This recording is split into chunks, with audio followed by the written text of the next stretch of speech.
ওম শান্তি। সবাইকে নমস্কার জানাই। আমরা আজ মানুষের একটি সাইকোলজিক্যাল যাত্রাপথ অনুসরণ করব।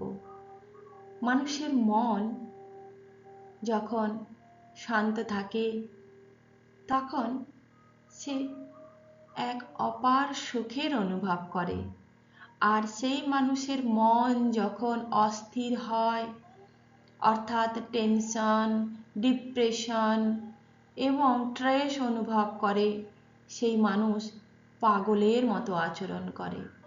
তাই আজকে আমাদের এই 84 জন্ম যে বাবা বলেন, এই 84 জন্মের কাহিনী তো আমরা সবাই জানি, কিন্তু এই 84 জন্মের কাহিনীর মধ্যে মানুষের চেতনার কি বিকাশ হয় সেটাই আমরা আজকে জানব।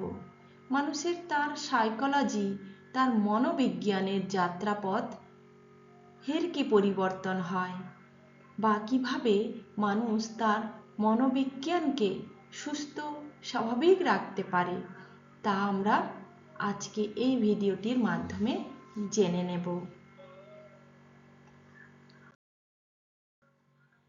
বাবা মুরলিতে বলেন 5000 বছরের একটি কল্পচক্রে কেবল আদি বা প্রথম দিকের আত্মারা, যারা স্বর্গে বা সত্যযুগে দেবী দেবতা ছিল, তারা এই 84 জন্ম গ্রহণ করে। অর্থাৎ আমাদের কর্ম এতটাই পবিত্র ছিল যে আমরা সত্যযুগে দেবী দেবতা ছিলাম, আর এই আত্মারাই সত্যযুগের শ্রেষ্ঠ জীবন যাপন করে পরে আবার নিজের গুণ হারিয়ে ত্রেতা দাপর কলিতে জন্ম মৃত্যু চক্রের মধ্য দিয়ে অবশেষে পুনরায় সঙ্গম যুগে আবার আত্মজ্ঞান লাভের মধ্য দিয়ে নিজেকে আবার দেবী দেবতা রূপে প্রতিষ্ঠাতা করছে। তো বুঝতে পারছেন, এই কল্প 5000 বছরের কল্পে 84 জন্ম হয়। এই 84 জন্মের তাৎপর্য কি শুধুমাত্র শরীর ছাড়া আর শরীর গ্রহণ করা? এটা কিন্তু নয়, এখানে অনেক গভীর রহস্য আছে। সেই রহস্য কি? সেই রহস্য হলো আমাদের যে আত্মিক গুণ, যেটা সত, রজ, তম, এই 3টে পর্যায়ের মাধ্যম দিয়ে প্রসারিত হয়। ব্রহ্মা কুমারীদের বা কুমারদের জীবনে এরকম অনেক ঘটনাই ঘটে গেছে। আজকে তারা আত্মজ্ঞানের দ্বারা তমপ্রধান থেকে শতপ্রধানের পথে যাত্রা শুরু করেছে। তাহলে এই যাত্রা পথটা কেমন হবে? কি শারীরিক যাত্রা? না, এটা হলো মানসিক যাত্রা। তাই আমরা এখানে নাম দিয়েছি যে মানুষের সাইকোলজিক্যাল যাত্রা। 5000 বছরের কল্পচক্রে যে সাইকেল চলতে থাকে, সেখানে 4 যুগের যেমন পরিবর্তন হয়, তেমনি আত্মার যাত্রাপথও প্রবাহিত হয়। সত্যযুগ, শ্রেষ্ঠ যুগ, বিকারহীন দেবী দেবতার জীবন। ত্রেতা যুগ রাজ শক্তি আর সামান্য অবনতির যুগ। তাই এই দুটোকে মূলত 21 জন্ম বলা হয়। আর দাপর যুগ, কলিযুগ, যেখানে ভক্তি শুরু হয়, জ্ঞান সব দূরে চলে যায়, আর আত্মা রাজকীয় গুণে অধিকারী হয়, অর্থাৎ ভালো মন্দ বিচার করার ক্ষমতা আত্মার মধ্যে চলে যায়। কলিযুগ পুরোতম প্রধান, সবেই আমরা ভোগবাদী, সেখানে নিজের কোনো গুণ নেই, তাই অশান্ত, দুঃখ আর বিস্মৃতি ঘটেছে আমাদের। সঙ্গম যুগ পুনর্জাগরণের যুগ, নতুন কল্পের প্রস্তুতির যুগ, আর আত্মজ্ঞানের মাধ্যমে এই যাত্রাপথ আমাদের জীবনকে আবার 16 কলা সম্পূর্ণ দেবী দেবতা বানানোর শ্রেষ্ঠ মনের অধিকারীর যুগ হিসেবে বর্ণনা করা হয়। 84 জন্ম মানুষের সাইকোলজিক্যাল যাত্রা। আধ্যাত্মিক দৃষ্টিতে 84 জন্ম মানে জন্ম মৃত্যুর চক্রকে বোঝায়। শত, রজ, তম আবার শতকে বোঝায়। কিন্তু মনোবৈজ্ঞানিক দৃষ্টিতে এর সম্পর্কে কি বলে? মনোবিজ্ঞান বলে তোমার ব্রেনের দুটো অংশ আছে। তোমাকে সিমেট্রিক্যালি অর্থাৎ দুভাগে যদি ভাগ করা হয়, নাক বরাবর তোমার মস্তিষ্কের দুদিকে দুটো অংশ, অর্থাৎ ডান মস্তিষ্ক বাম মস্তিষ্ক। তো আমাদের দুটো মস্তিষ্কই দুরকম কাজ করে। আমরা সবসময় ডান সাইডে সব ভালো কাজ করি, এমনকি টাকা পয়সা, খাবার দাবার বা কোনো কিছু দেওয়ার জন্য আমরা ডান হাতটাই ব্যবহার করি। কেন কি না এটা আমাদের পজিটিভ সাইড। তাই কনসিয়াসনেস ইভলিউশন সাইকেল আমাদেরকে বুঝতে হবে। মানুষের জীবনেও 4টি দশা অতিক্রম করে। সেই 4টি দশা কি? একটা শৈশব, একটা কৈশোর, একটা যুবক আর একটা বার্ধক্য। এই 4টে দশাও কিন্তু 4টে যুগের মতো, তাই না? শিশু অবস্থার মতো পবিত্র জীবন আর হয় কি? তারপর কৈশোর অবস্থাতে ধীরে ধীরে সে সমাজের প্রভাবে আসে, নিজেকে মানুষ থেকে নরকের দিকে নিয়ে যায়, অর্থাৎ মনুষ্যত্ব হারিয়ে ফেলে। যুবক অবস্থায় সে অনেক অকর্ম, কুকর্ম, বিকর্ম করে। আবার বার্ধক্য, তখন তো কিছুই থাকে না, তখন শুধু অশান্ত মন আর সারা জীবন আমি কি করেছি সেই নিয়ে গ্লানি অনুভব করে। আবার মৃত্যুকালে সে সঙ্গমের মতো যুগে এসে সে কি করে না ঈশ্বরের নাম করে। ততদিনে তো অনেক দেরি হয়ে গেছে। তাহলে এই কনসিয়াসনেস ইভলিউশন সাইকেলটা আমরা একটু বুঝবো। আত্মার মূল অবস্থা হলো জিরো কন্ডিশনিং স্টেট, অর্থাৎ আত্মার চৈতন্য শক্তি। আত্মার মূল গুণ হলো শান্তি, পবিত্রতা, সুখ এবং শক্তি। মনোবিজ্ঞানের ভাষায় একে আনকন্ডিশনড মাইন্ড বলা হয়। কোনো কন্ডিশন নেই, শুধুমাত্র আমি একটা শান্ত প্রতীক মাত্র, চেতনা মাত্র, আমার মধ্যে কোনো প্রভাব নেই। যখন ভয়, ট্রমা, কামনা, বাসনা, প্রতিযোগিতা আমাদের ভেতরে প্রবেশ করে, তখনই আমাদের ভেতরে বিকার শুরু হয়।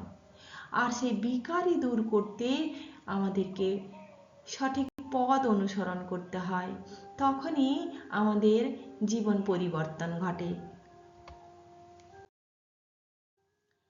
পথগুলো কি কি আছে না? আধ্যাত্মিক পথ আমাদেরকে বলে নিয়মিত স্মরণ ও ধ্যান করো, ফলে তোমার আত্মা বিকর্ম জিত হবে এবং আত্মার শক্তি বৃদ্ধি পাবে। বৈজ্ঞানিক দিক বলে সেবামূলক ভাবনা নিয়ে সমস্ত কর্ম করো, তাতে তোমার মন শান্ত হবে, সহানুভূতিশীল হবে এবং স্থিতিশীলতা বাড়বে। মনোবৈজ্ঞানিক দৃষ্টিভঙ্গিতে দৈবিক বৃক্ষের মতো, আমরা কিছুদিন আগে একটা ভিডিও আপলোড করেছিলাম দৈবিক বৃক্ষ। বাবা মুরলিতে বলে যে তুমি কাঁটার জঙ্গল থেকে ফুলের বাগিচা বানাও, তাহলে সেই ফুল আমাদেরকেই বানাতে হবে। আমার মনকে ফুলের মতো সুগন্ধধারী করে তুলতে হবে, তাতে আমাদের মনোবৃত্তি, আমাদের পজিটিভ অভ্যেসগুলো বাড়বে।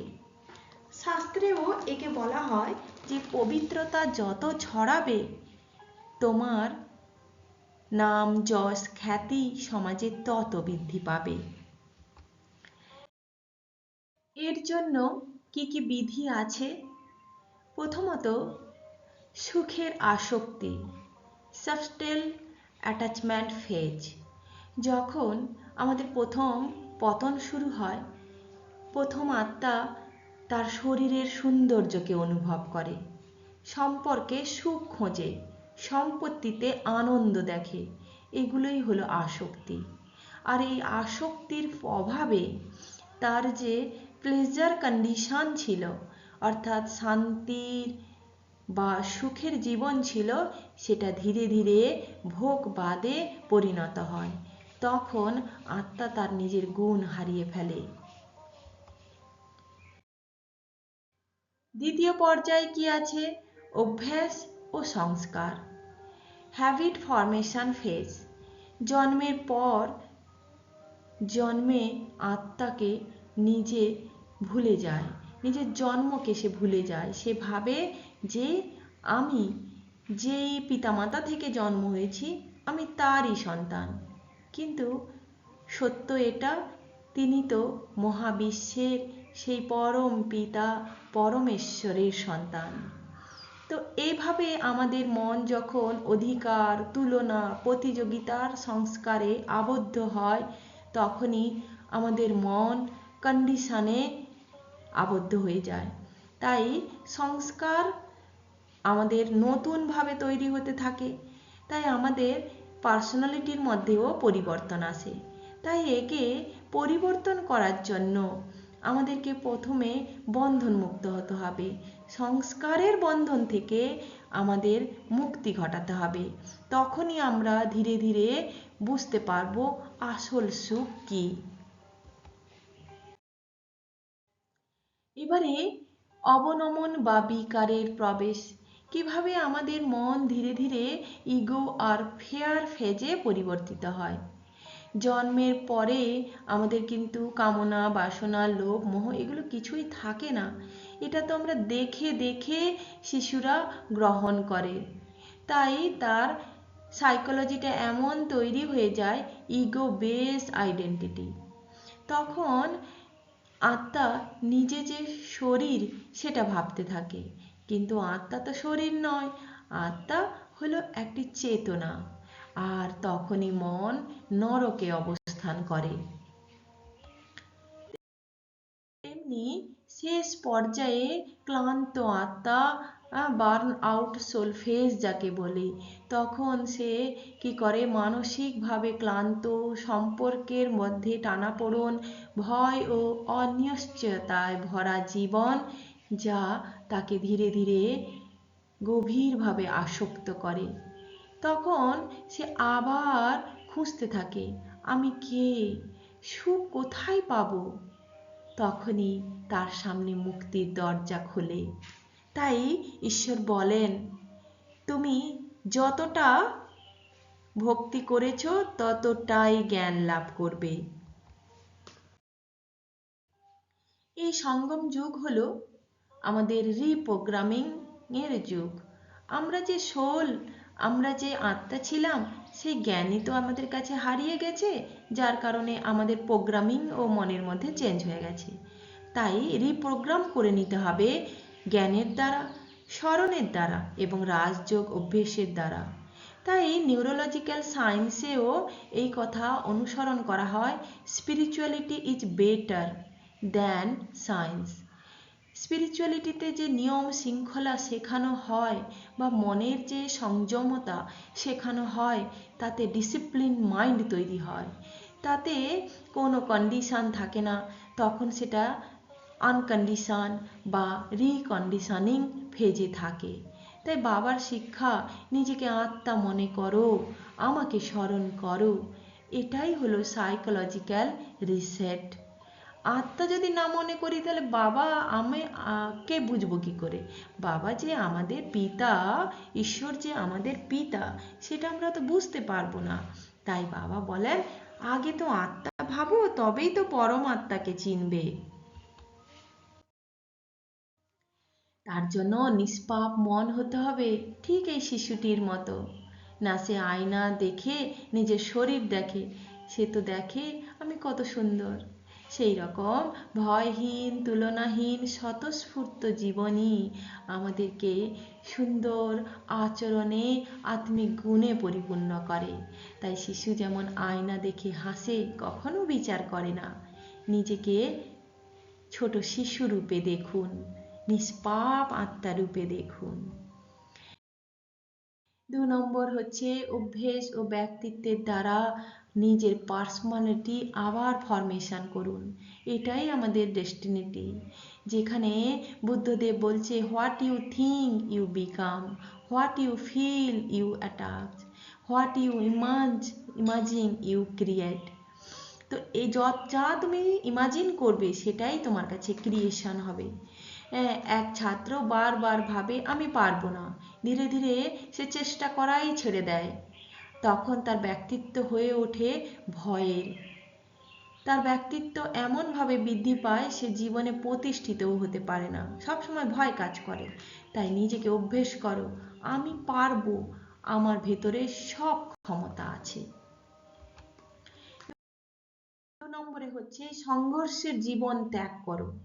মানুষ বাইরে থেকে হাসে কিন্তু ভেতরটা তার দুঃখে থাকে। তাই বলছে এনজাইটি, জেলেসিয়াস, আইডেন্টিটি ক্রিটিসাইজ, এগুলো সব দূর করো। এগুলো হচ্ছে বিকারের আগুন, এগুলো তোমাকে ধীরে ধীরে নরকে নিয়ে যাবে। তাই তোমার ভেতরে যে ইনার কনফ্লিক্ট আছে, যত সংঘর্ষ চলতে থাকে, সেগুলো সব দূর করে সম্পূর্ণ বেফিকার বাদশা হয়ে যাও। বাবা মুরলিতে বলেন, আত্মজাগরণ ঘটাও। প্রশ্ন করো আমি কে, আমি কি চাই, সত্যিকারের সুখ কোথায়।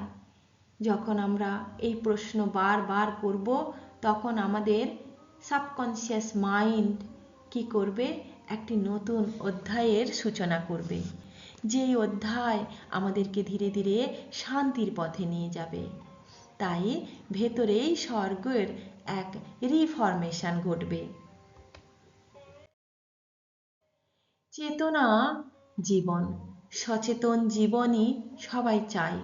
পরিস্থিতির দাস নই আমি, চিন্তার মালিক আমি। আমি মনের মালিক, আমি রেসপন্স করি, রিয়াকশান নয়। শান্তি, স্থিরতা, করুণা, এই তিনটেই আমার অস্ত্র। তাই স্বর্গ আমার কাছে আমার বস্ত্র, আমার স্থান, আমার অবস্থান।